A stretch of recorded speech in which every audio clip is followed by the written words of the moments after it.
dictating the wrap-up on the Butcher Benton package. I'm Lieutenant Dick Chasen. This hadn't been a routine case, and to find the answer, I've had to put a lot of little pieces together. It began on the day most cases can be called closed. It was the day before the butcher was to be executed. He was visited by his attorney, Paul Lowe, in the death house. It was at this first meeting the Butcher Benton case took its first switch. Well, that's it, Butcher. The evidence against you was so strong, the governor turned down your appeal. You're a rotten liar, Lowe. You started round, and now you're still trying to throw me curves. Look, I don't blame you for being edgy, but get this straight. I didn't double-cross you. I never worked harder for a client. You mean you never worked harder for a client to get him sentenced? You're a fool, Butcher. If you hadn't tried to double-cross Squeamy Ellis and Joe Marcelli, they wouldn't have turned state's evidence against you. But you had to get greedy. You wanted to keep the whole $600,000 for yourself. Well, the boys got sore, and I don't blame them. It was all your idea. You planned the whole job. You hired us. When you found out I'd staged the money, you decided it was time for me to die. You got those two crumbs to turn state's evidence on me. You stinking rotten mouthpiece. We both know that isn't true, Butcher. Now, look, what's the sense in not giving me the money? It's not going to do you any good. Well, I'll have the satisfaction of knowing that none of you three crumbs are going to spend it. What about Eva? Don't you owe her something? You tell me where the money is, I'll see that she gets your share. I've got a different idea. I'm going to kill you and Squeamy and Joe. Then I'll take care of Eva myself. You thick-headed ape, you're going to die tomorrow. Remember what I said? I'm going to get you. All three of you. Even for you, Butcher, that'd be quite a trick. So long, dead man. Remember what I said. I'm going to kill you. All three of you.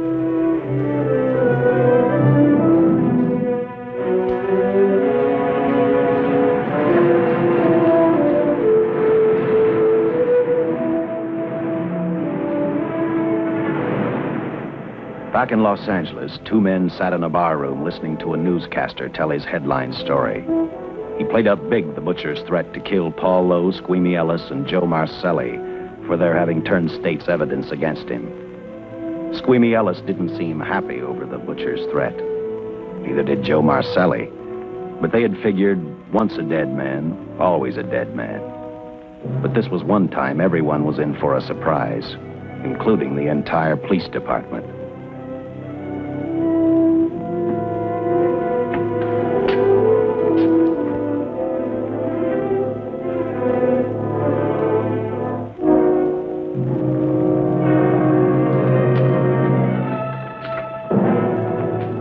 Seen the headlines, Captain?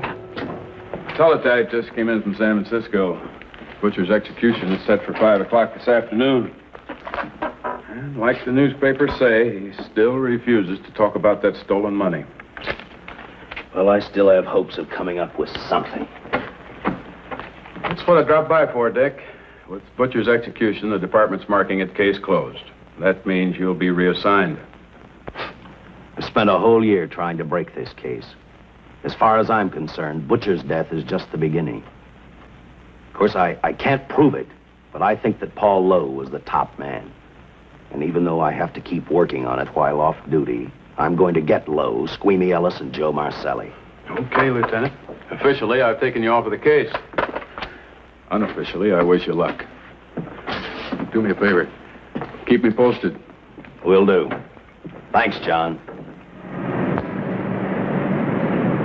I headed for Eva Martin. She worked in a local burlesque house. I'm a cop, and my job is to ask questions and get answers. So I decided I might as well start again with her.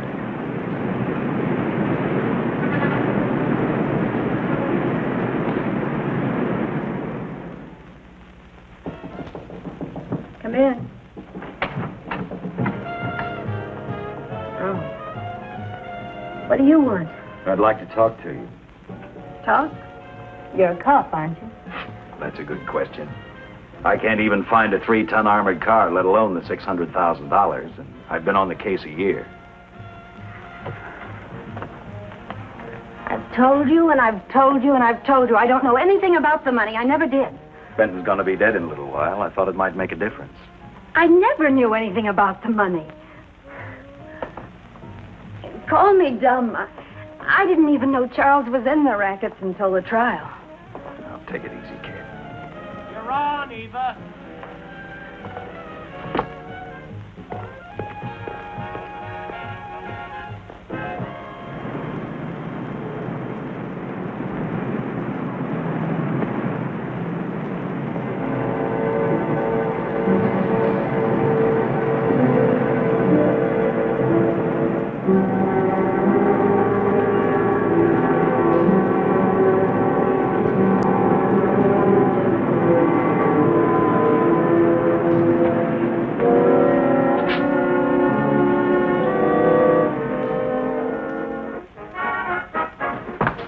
Honey, here's your wrap.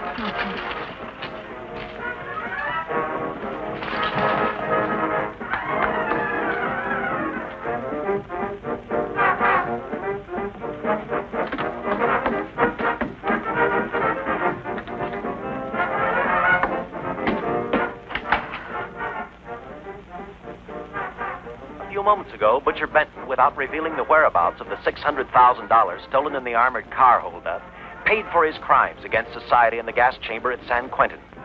Now for a look at the international scene. Today... Come on, baby. Don't waste tears on Benton. I feel so badly about Charles. If I'd known, maybe I could have done something. How about a drink? We could both use it. No, I just can't drink while she's working. Oh, I see.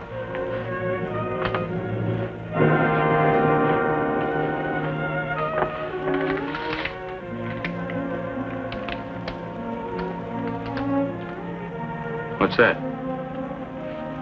Well, now what's the matter? The message from Charles. He told me to open it if he died. Finale, Eva. All right. How about a steak after the show? No, thanks. Not tonight, Paul.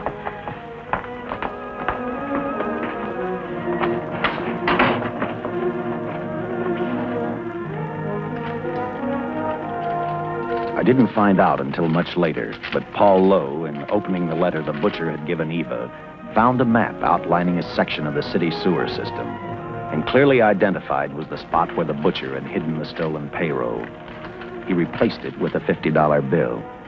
I guess he figured $50 to gain $600,000 was not a bad day's work.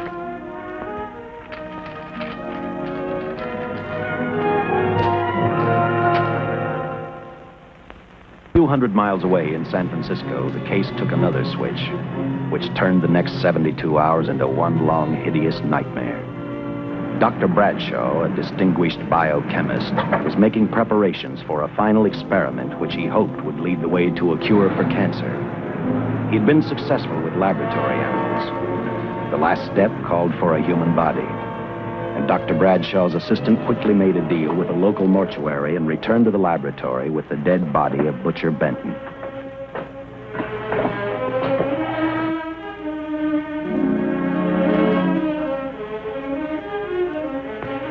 You made good time. Well, I didn't waste any. Any trouble? No, I just handed the money over and moved the body into your station wagon. That was that. Good. Get a syringe.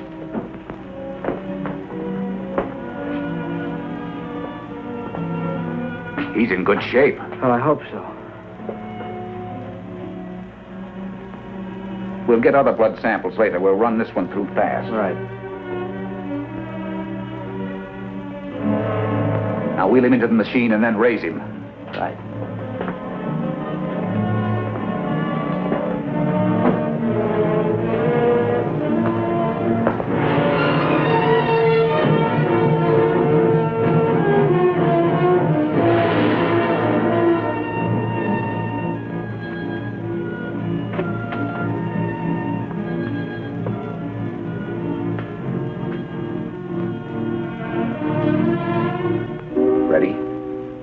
You mean you're going to give him 287,000 volts? Yes, yes. I'll get the fluoroscope set. We'll check with that before we start dissecting. Turn off the lights.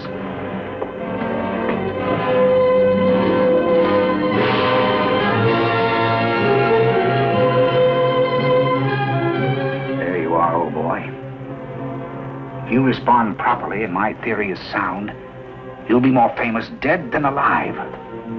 Throw the switch.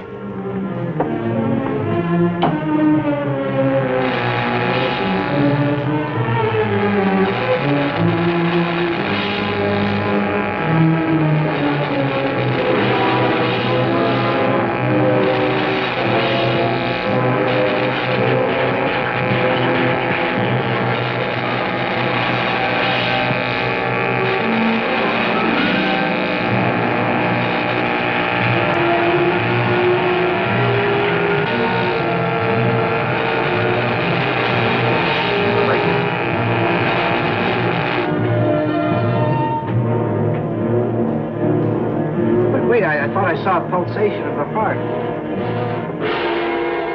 You're right. Dr. Bradshaw is beginning to breathe. You've brought this man back to life. No. The heart muscle has simply responded to a terrific electrical shock, that's all. Yes, but it does prove that the cells still function. Dr. Bradshaw, he is alive. A shock reaction, it can't last. His cells are multiplying now, if your theory is right. We could keep that reaction going longer. But it's worth a try. Get the body out.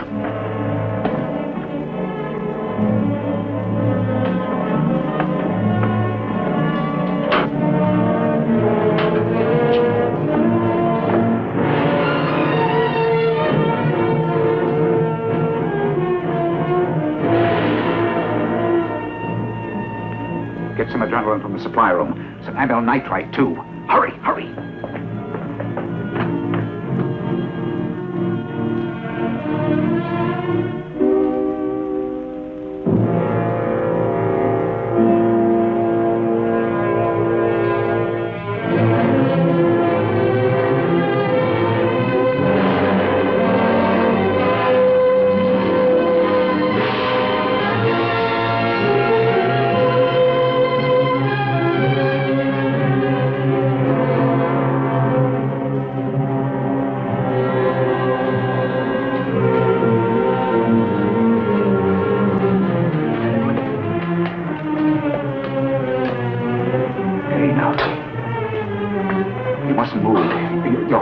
Stand the strain. Now you must lie still. Please, please. Easy now. Easy. Easy. You must lie. Easy, please. Oh.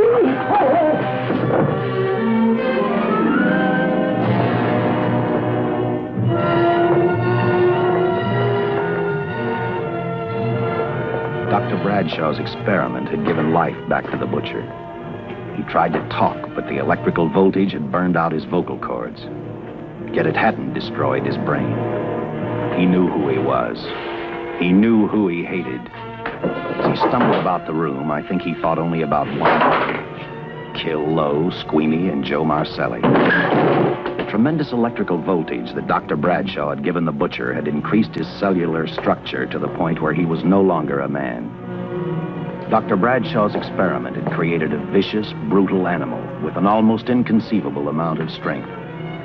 Dr. Bradshaw must have believed the butcher's regained life would last for only a few minutes. Therefore, instead of calling for help, the doctor decided to handle his creation alone. Now, easy, Benton. Just relax. I'm a doctor. I want to try to help you. Do you understand me? You're in my laboratory. The execution was carried out and you were declared dead. I tried an experiment on you and brought you back to life, although I didn't intend that. Now, you've had a great shock. Now come and sit down. Now, be quiet. Now, come and sit down. Take it easy. That's the boy.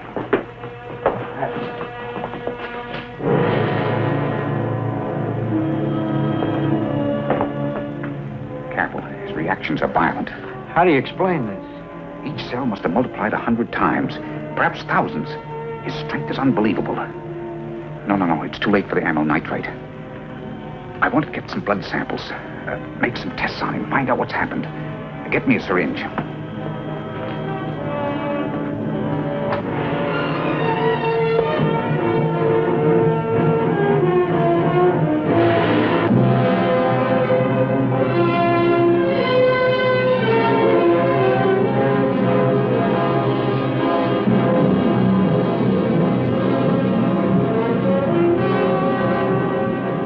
The needle penetrate the skin. Tissue must be nearly a solid mass of cells. How are we going to get the blood sample? Surgically, perhaps.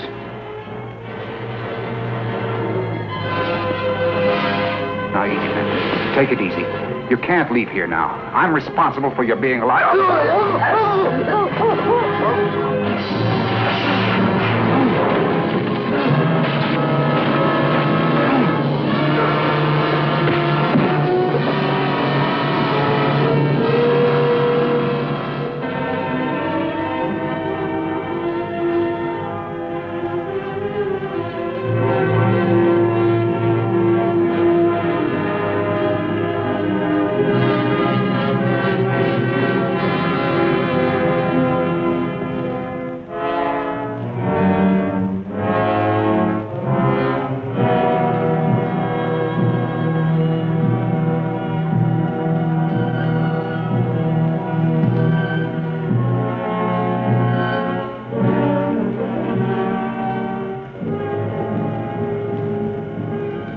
Towards the end of this case, Captain Lauder and I found out the doctor and his assistant had been murdered.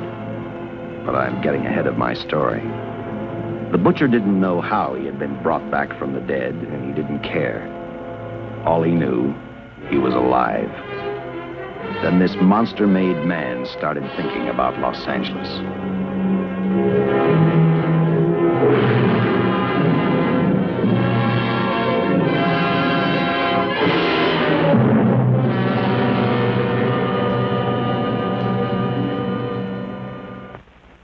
On that very in Los Angeles, I decided to stop playing detective for a little while. I went to the burlesque house to ask Eva to have dinner with me. After all, the butcher was dead, and if I got lucky, sooner or later, I figured Paul Lowe would lead me to the stolen payroll. In a way, that possibility made me even feel better. It's not fair to watch the show from backstage. Next time, I'll pay admission. I take it by that remark you like my routine. Yeah, you're pretty good. What I can't figure out, though, is why you stay in a place like this. It shouldn't be hard for someone like you to get a job in a class spot. If you weren't a detective, I'd be willing to bet with a line like that your next remark would be, how about dinner? Well, not exactly dinner, but a hamburger might be a good idea. If you're asking in an official capacity, I can't say no. I'm off duty. For the past 6 months, all I've ever called you is Lieutenant Chasen. Do you have a first name? Dick. Give me 10 minutes for a quick change, because you just made yourself a date, Lieutenant. I mean, Dick.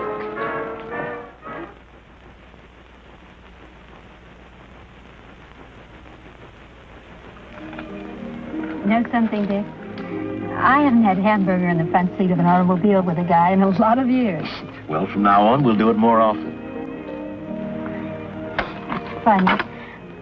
I always figured a policeman wasn't really a human being. I mean, unless he was arresting someone or trying to solve a case, he was unhappy. Shows you how wrong you are. In fact, everyone on the force gets fed up occasionally with the job they do. Maybe we're more human than anyone else. We see so much trouble, we get to hate the word.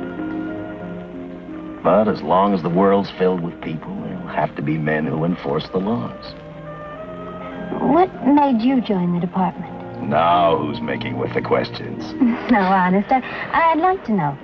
Well, it's really a very short story. When I got out of the Air Corps, I knocked around for a while. Well, I went to work for an oil company.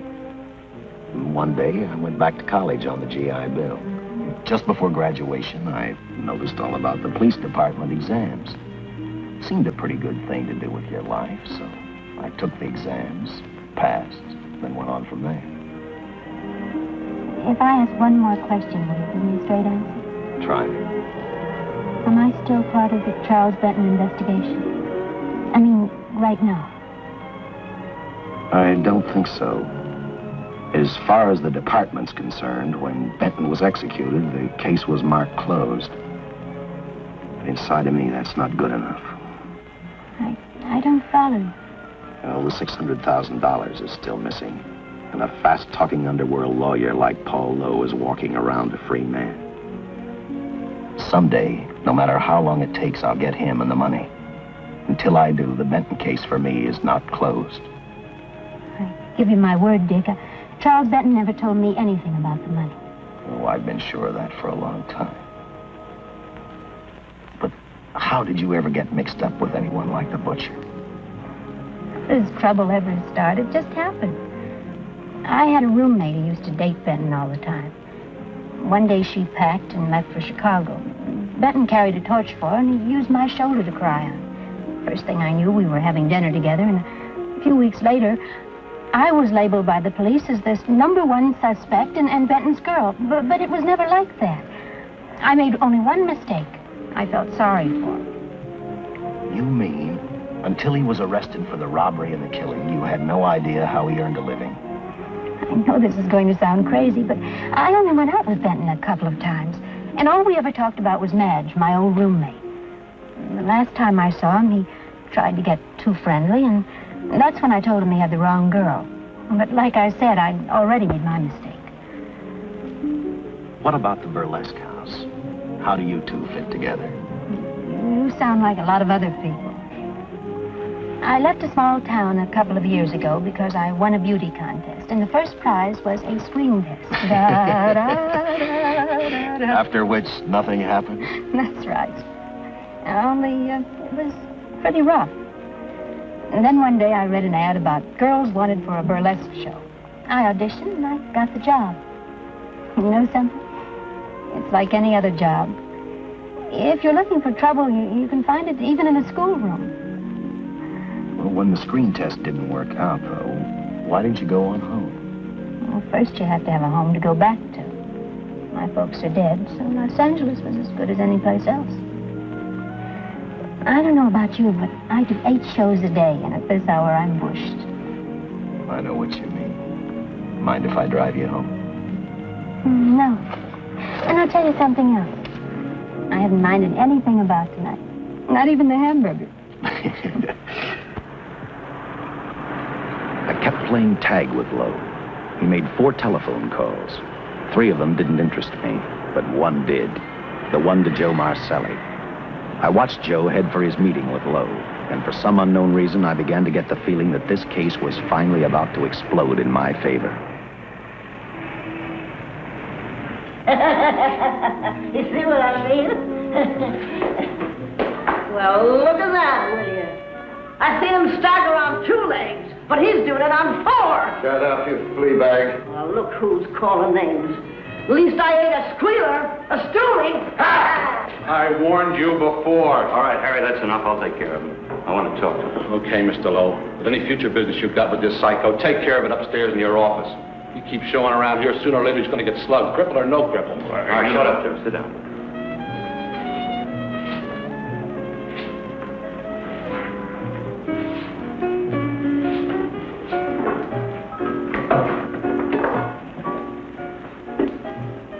I need a shot. Bad. You'll get one after I talk to you. You sober enough to understand? Yeah, I run out of dough. No wonder. Look at you. You used to be the best torch man in town. Now, I don't think you could crack a safe if you knew the combination. No jobs. Nobody wants me since I turned states on Benton. That's your doing. You told me. All right, quit crying. I got a job for you. If you can stay off that stuff long enough. You know I can if I've got a job. How much? What is it? It's $2 grand in it for you. Where? Right near where he pulled the job. Interested? $2 grand ain't much out of 600,000. The other expenses. Besides, that money's plenty of it. Now, you want it, or do I get another boy? I'll do it. How soon do you want me to go to work? Set it up for tomorrow night. Call me before noon. I'm going to the races. 1. And that's all. The job's over.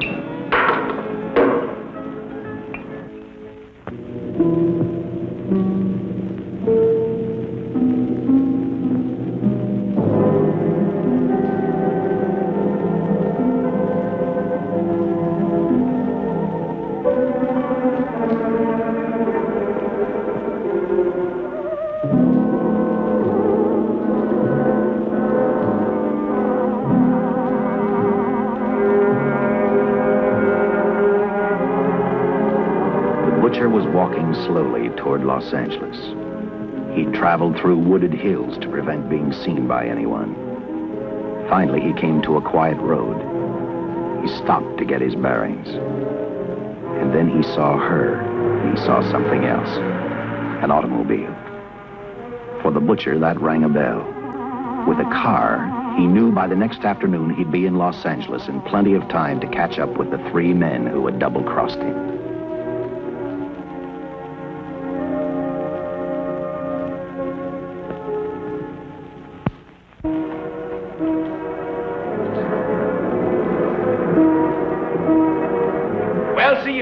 Gentleman to be helping strangers in distress. I hope you don't mind me using the babe here as bait. Quite a dish, isn't she? But that's what she gets paid for. Bait, that is. Yes, sir. She's a real shaker artist of my outfit. Carnival man myself. Just call me Connie. Yeah. Well, friend, we're in a little bit of difficulty here. Got a flat tire, brand new car, no tools in the back. Why, some of these dealers make my carnival grifters look like babes in the woods.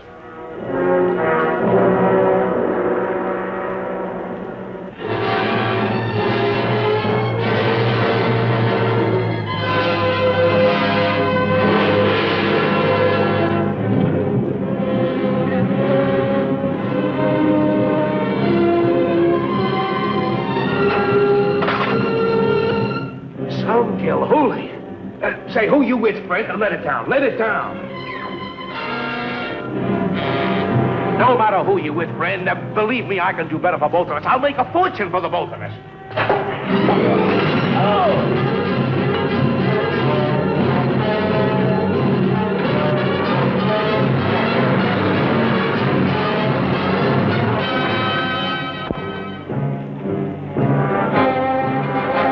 Later, the San Francisco Police Department sent out an APB. Squads were sent to various parts of the countryside.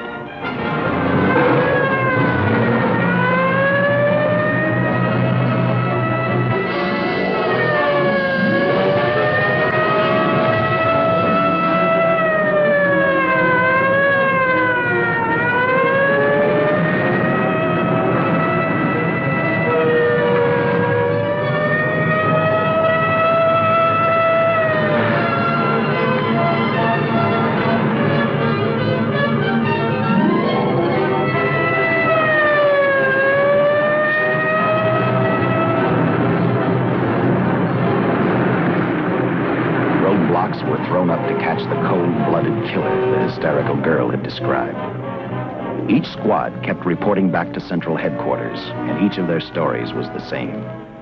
So far, none of them had spotted the car the killer was driving. Orders were given to shoot to kill, because from the girls' further accounts, they realized they were dealing with a maniac.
looked at this information. We'll answer all of your questions. If I can be of any further service, let me know. Sincerely, J.L. Louder, Captain Police, L.A. Another all points from CHP, Captain.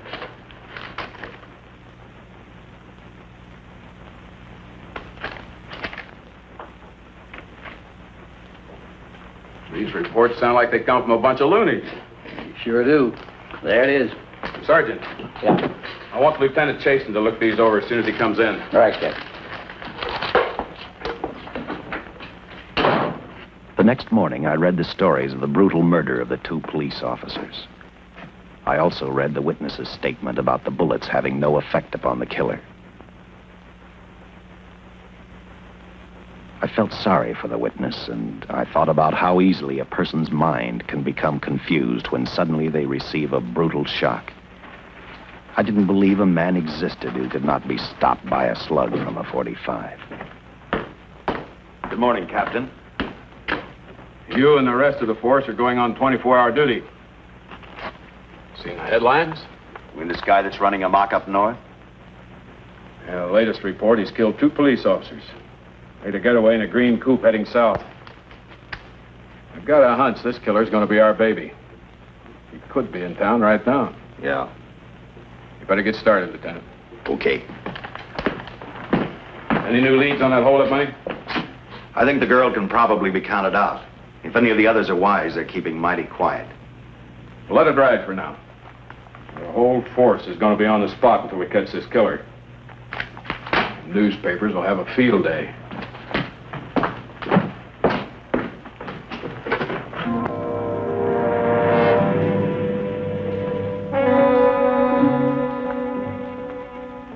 We were wrong about 2 things.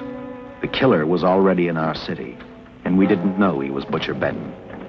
He headed straight for Eva Martin. He went to her dressing room to get back the map he had left in the envelope with her. He wanted first to check his money, then catch up with Lowe and the others.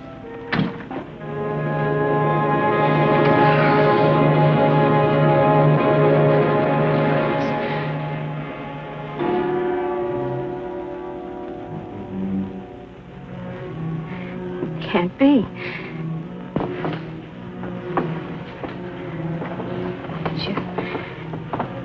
You do look like him. Only different somehow.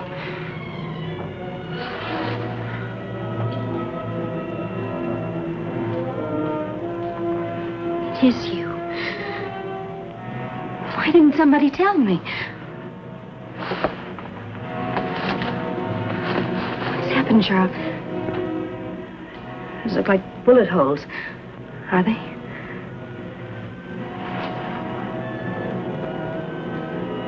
There isn't even a mark.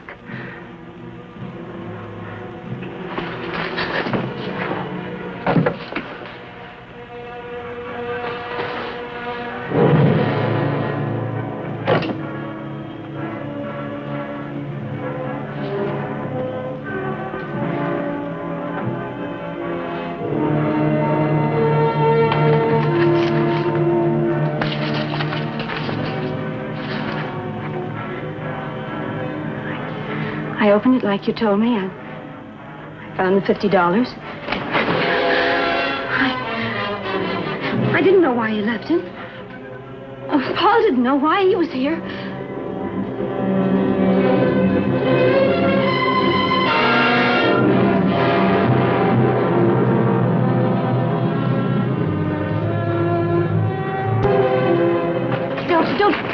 Don't play crazy. The name of Paul triggered his hate. He left her dressing room and started for Squeamy Ellis and Joe Marcelli's place. Because he knew, with them out of the way, Paul Lowe couldn't open the strong box where the money was hidden. He thought of Squeamy and Joe first. He was saving Paul Lowe for last.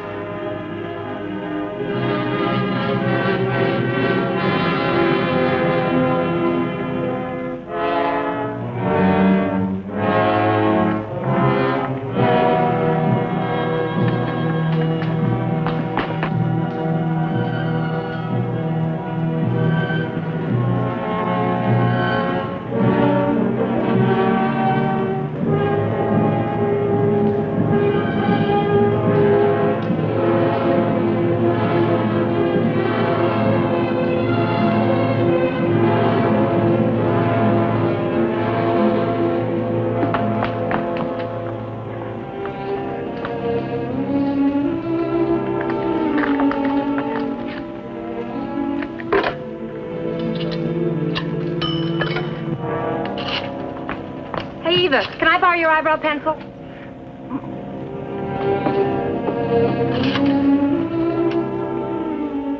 Operator, get me police headquarters. Lieutenant Chasen, please. When do you expect him? Well, tell him Charles Benton is alive, and even bullets can't stop him. I'm not crazy. Just say a friend of Charles. He'll know.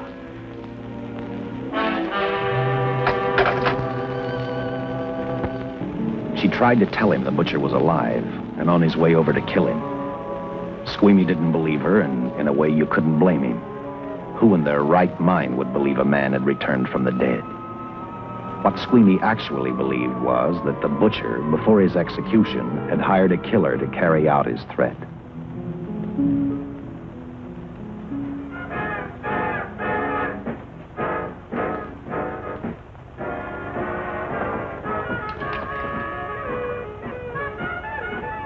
You sick? What? You don't look so good to me. 10 minutes, Eva. All right. Say, Eva, I could take over the matinee trick for you. What? It's easy. Look, Eva, I can do it. Scub-up-de-doo-doo-doo. Oh, Francine, I just thought of something. Yeah? Eva agreed to let Francine do the show. She hoped she'd be able to interrupt the butcher before he arrived at Squeamy's hotel. Or, failing that, at least be able to warn him to stay out of sight. You wanted me, Captain? Yeah, I just had a rundown on those fingerprints of the stolen car up north. We got nothing on the driver who was killed or the woman with him. Take a good look at these. There's something funny about these. Yeah. The boys in the lab can't figure it out either. Those are the killers. They were found on the steering wheel. Looked like they'd been stamped in with a steel die. They sure do. These are Butcher Benton's. What? Well, they look the same to me. How do the lab boys explain that? I don't. Their best guess is a twin brother. An identical twin could have the same pattern of whorls with only slight variations. Ever hear of the butcher having a twin brother? No. Even if he did, it wouldn't explain these freak prints. You didn't pick up your message, Lieutenant. Some wacky dame calls you. And she says Charles Benton is alive, and bullets won't stop him. If we buy the twin theory... Who was she? Where'd she see him? Well, she wouldn't leave her name. Sounded kind of hysterical to me. Said she was a friend of the butcher's. Eva Martin. Get over to the Follies and see what that girl knows. Yeah. Some guys have all the luck. I never drew an assignment to the Follies.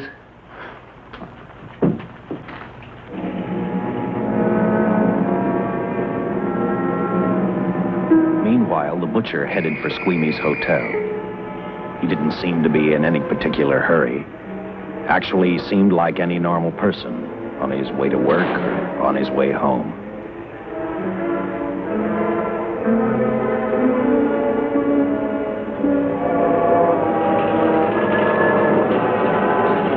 He rode up Angel's Flight, arrived at the top, scanned the hotel building, and then noticed the only exit from Squeamy's apartment, a fire escape.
Butcher was figuring his next step.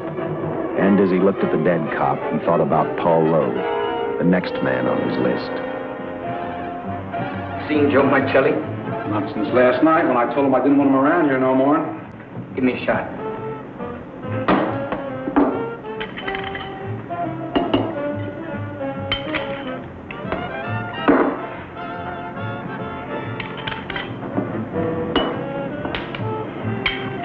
Look, I need help. Just found out that Benton's hired a killer to get me. He's after Joe, too. Well, then drink up and get out. I don't want no trouble around my place. You're a real pal. Drink up and get out, I said.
Operator, get me the police! Police! Yes!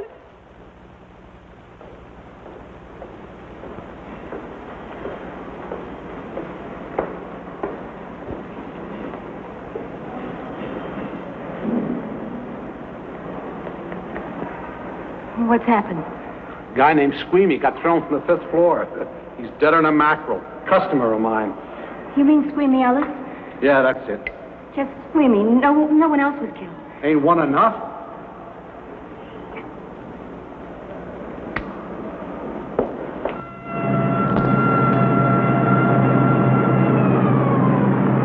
I tell you, the bullets never even phased him. He must have been wearing a bulletproof vest. God help us if the papers get a hold of this. Keep an officer on duty here till you hear from me. We'll get a stakeout on Joe Marcelli. I'd like to talk to Joe. Lauder, I'm going to call San Quentin. Suppose Benton is alive. Every available man's been put on the case now. Yes, sir. All right. All right. Anything new? Report on Dr. Bradshaw, owner of the station wagon. The San Francisco police located his laboratory in the basement of an electrical power receiving station. Bradshaw, what's he know? He's dead. And another man, too, his assistant. The lab is a shambles. But now we're getting some action from San Francisco. Benton's body never arrived at the mortuary where it was supposed to go. An attendant there finally broke down, admitted he picked up some quick cash by handing the body over to a man he was unable to identify. The man was driving a station wagon. Blast it, man. The chief's on my neck, and the commissioners are on his, and the mayor's on theirs. Now, am I supposed to tell him that our killer is a dead man? They found a notebook in Bradshaw's lab. It ties his experiments in with a Professor Dwiggins at Caltech. I hope to hear from Dwiggins soon. Captain, report from the valley on a hysterical woman. Reports the presence of the killer. There's the location. Let's go.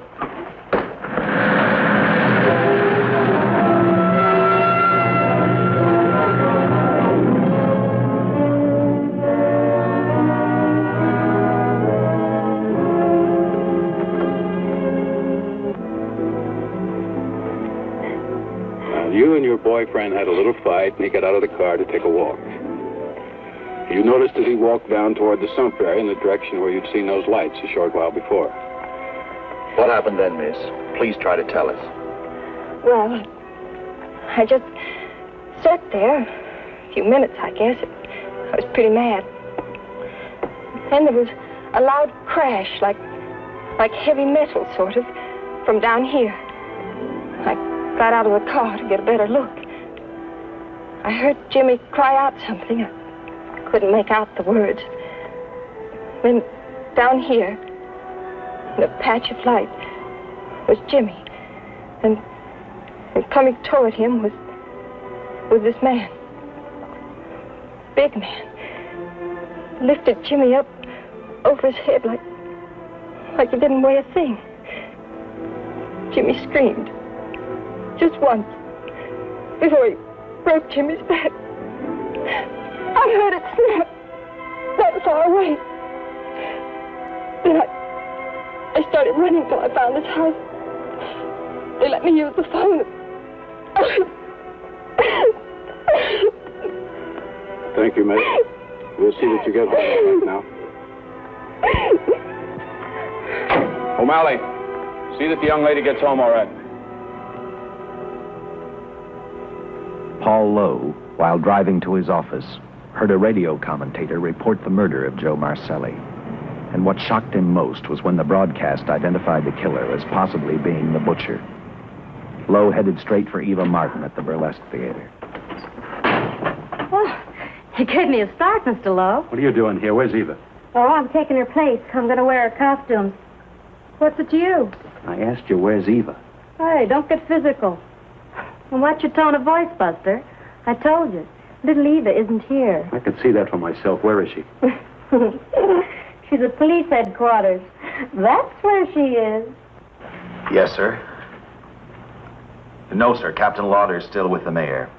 The killer dropped out of sight. He was last seen in the Hollywood area.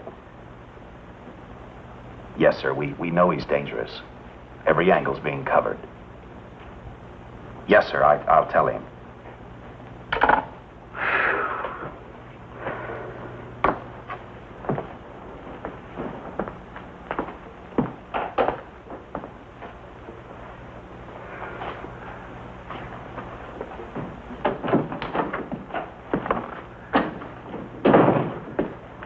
Yeah, see how these fit. Low heels. I'm sorry. It's the best our wardrobe department can afford. Any idea how soon the captain will be back? Now, look, I'm going to see the captain. I'll have to wait here all night. Paul. Paul, Charles killed Squeamy and Joe. Joe, too? Benton? He's alive. I saw him, but nobody will believe me. I'm checking it. My guess is whoever killed them is on the trail of the money, Lowe. Now, maybe you'd better start talking if you know anything about it. I don't know anything. Did the butcher have a brother? No brother. It was Charles. I saw the tattoo on his arm. Look, I demand police protection. Where's the money, Lowe? You heard me. I demand protection. I know my rights. We put stakeouts on your office and home. Well, that's not enough. It's enough as far as we're concerned.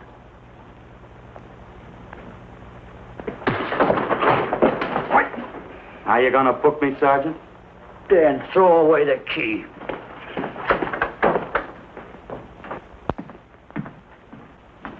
Thank you.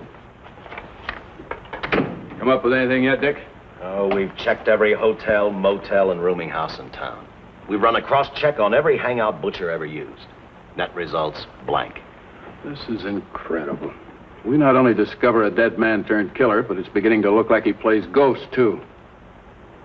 He's somewhere in this city, and if we have to take it apart brick by brick, we've got to get him. I may be way off, but I think Paul Lowe could tell us a lot. Maybe, but it's a cinch he's not going to. Well, suppose he had no alternative. You better grab some coffee. Your mind's beginning to play tricks on you. No, now, wait a minute. When Lowe came to us for police protection, it was because he was scared stiff the Butcher would add him to the list of Squeamy Ellis and Joe Marcelli. Go on. It figures, too. When he slugged the sergeant, he knew we'd book him right away.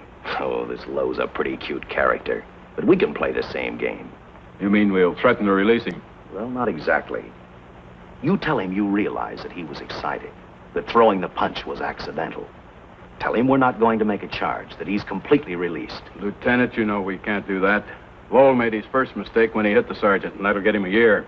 As far as the department's concerned, at least it's a small victory. If my hunch is right, Lowe won't want to be on the streets with the Butcher looking for him. And he may talk, and talk a lot. Enough maybe for us to get rid of him permanently.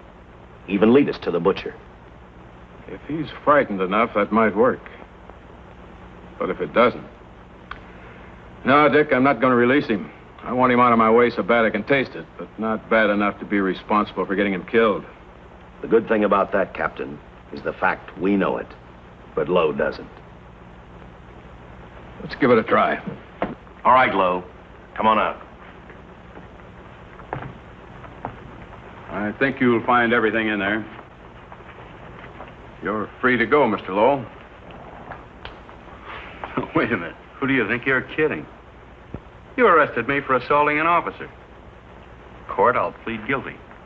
With luck, I might get off with 6 months. For a lawyer, you're forgetting a very important point. If no charge is made, there's no trial. It was a tough day for everyone. We figured your nerves were on edge, and when you threw the punch, you didn't know what you were doing. I've squared everything with the sergeant. It's all over, all forgotten. Yeah? Why'd you bring a stenographer? Simply because I wanted a record of our conversation at the time of your release. Okay, Lowe, let's go. Oh, wait a minute. Once out on those streets and I'm a dead man. If you let me go, you'll be responsible for murder. Oh, come off it, Lowe. You're imagining things. You know the Butcher threatened to kill me. If you set me free, he'll do it. Well, that's just a risk we'll have to take. But the way I look at it, Mr. Lowell, you'll be okay. Look, Captain, I'll make a deal with you. You keep me here, and I'll tell you how to recover the money. Maybe even catch the Butcher. No deals, Lowell. You'd probably tell us anything just to stall for time. Come on, let's get out of here. Now, wait a minute. All right. I'll tell you the truth. Start taking this down. I, Paul Lowe, hired Butcher Benton, Squeamy Ellis, and Joe Marcelli to pull off the armored car holdup. And then Lowe continued with his confession. He told us about finding the map. He showed us the exact location of where the Butcher had hidden the stolen payroll. And he gave us a most important answer. The explanation as to how the Butcher was able to elude detection. His means of escape was the sewer system beneath our city.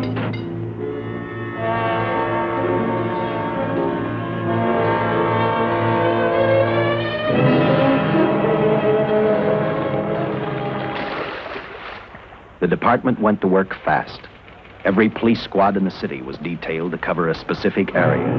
Every entrance and exit to the Los Angeles city sewer system of 700 miles was covered. Captain Lauder and I, along with several other squads, headed for the entrance where, according to the map, Butcher had hidden the money.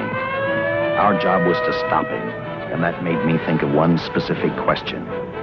When we found him, could this monster be stopped? I, for one, wasn't sure.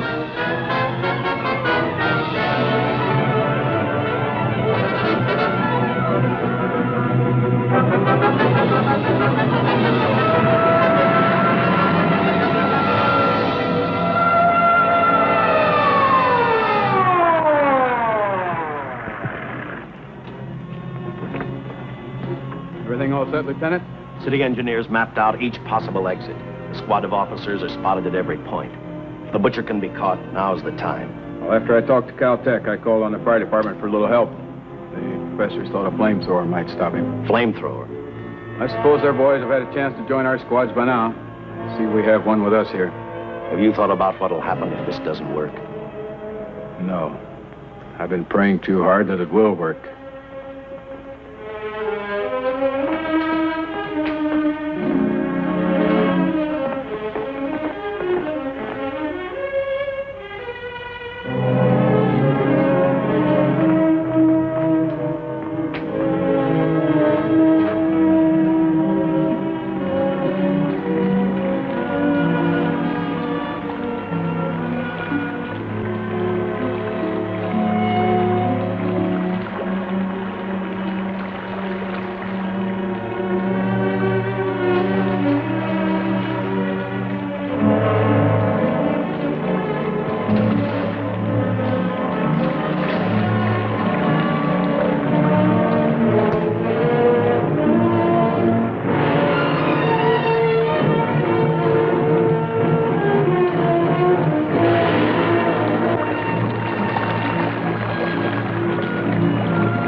This is where we split up. I'll go straight ahead.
This map's right, we're off our course.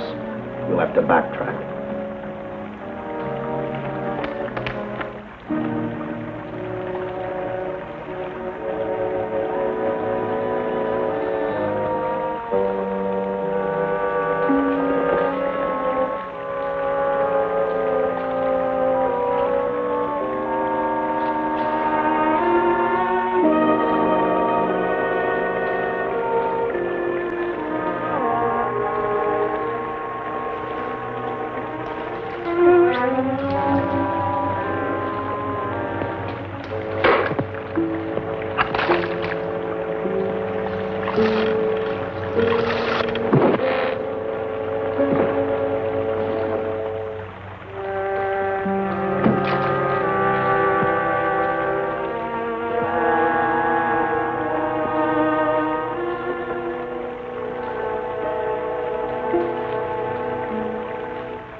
Let him have it.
And the tremendous shock of electricity that brought the butcher back to life destroyed him. The $600,000 stolen in the armored truck robbery has been recovered. Case closed. Well, here are the scientist's comments for your records. I had to fill in a few spots with my own guesses, but I guess that's about the size of it. Did you get any sleep? Oh, some. Not much. How's the girl today? Well, I called the hospital about an hour ago. She'd gone. Gone? Where? She told them she was a working girl and that she'd been away from the job too long already. Quite a girl. Yeah. Say, how about that time off I've got coming? 48 hours, beginning right now. Get some rest, Dick.